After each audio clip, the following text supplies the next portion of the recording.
నమస్కారం ఈటీవీ 360కి స్వాగతం. ముందుగా ప్రధానాంశాలు.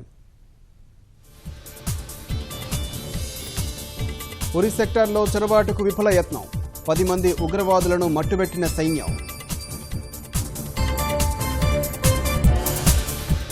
రాష్ట్రంలో విజృంభిస్తున్న విష జ్వరాలు, పారిశుధ్యం, దోమల నిరోధంపై ప్రభుత్వం దృష్టి.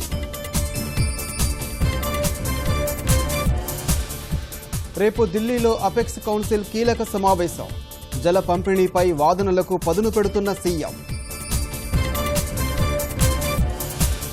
27 ఆకర్షణీయ నగరాల జాబితా విడుదల, తిరుపతికి చోటు దక్కడంపై హర్షం.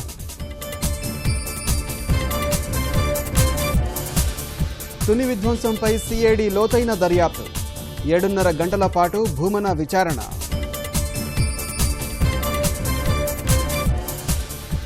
మరో వారం పాటు తమిళనాడుకు కావేరీ నీళ్లు, రోజు 6,000 క్యూసెక్కులు కర్ణాటకకు ఇవ్వాలని సుప్రీం ఆదేశం.